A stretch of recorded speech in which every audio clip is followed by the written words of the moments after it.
Then comes 1990, where Fendick does a meta-analysis on these very questions. And he identified 4 components of teacher clarity that were essential in making sure everything else operated. And so let's kind of walk through these carefully. And then we're going to spend a little time or a deeper dive into these ideas for the rest of our time together. First of all, clarity of organization. Do we have our mess together? Organization can be something as basic as how we organize our classroom, but also can be as fine-tuned and nuanced as, do we have the sequence of the learning organized in a way that aligns with how students learn? But we're not done. What about the clarity of explanation? One of the things we see with clarity of explanation is our capacity not just to explain concepts, but also do learners have the clarity in their own explanations and understandings? How many of you have spent time in a college classroom or in an advanced classroom at some point in your careers? You sat in an audience. Yep. And how many times was the person that was leading that particular event someone that was either eminent or high up in their field? It could be the Haydn Planetarium and you were listening to Neil deGrasse Tyson. It could have been a college classroom where you were learning from a professor of Russian literature. All right. Now, on a scale of 1 to 10, how well did they explain complex ideas? 1 being not so good, 10 being great.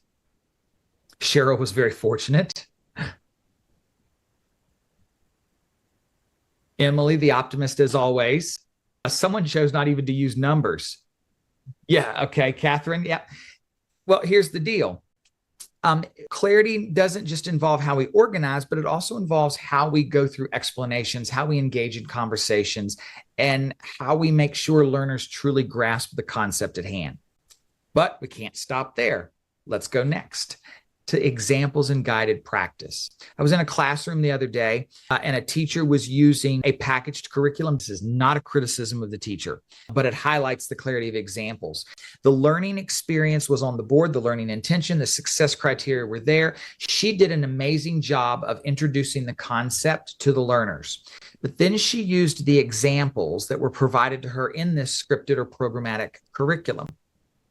The examples were absolutely dreadful. It wasn't until example number 5 that the content allowed learners to separate or discern what was an example of this and what was not an example of this.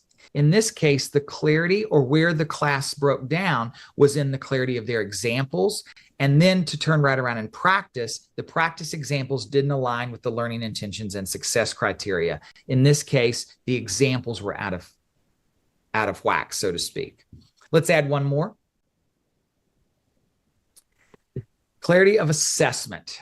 All right, let's do this one. Susan Ambrose is a Carnegie Mellon psychologist and wrote The Principles of How Learning Works, targeted towards college students and college faculty members. What she found is that anatomy and physiology is one of the most commonly failed classes at the university level. She found the reason it's failed so frequently is there's a mismatch in assessment. In anatomy and physiology, in the chat box, how do you prepare for A and P? Diagrams, flashcards, note cards, drill and kill, you crushed it, right? Organic chemistry is the same way. So here's what happens though. These students show up to the midterm or the final exam, and the exams are all about connections and deeper learning. Explain the systems of the body and how they work together to regulate blood pressure. That is a very different type of question than what we studied with flashcards. In that case, what the learners were studying and what was assessed did not line up. There was no clarity in the assessment. It's like playing golf versus playing Risk.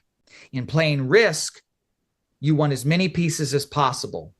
But in golf, you want as few shots as possible. What happens if we switch those rules without telling you? We lack clarity of assessment.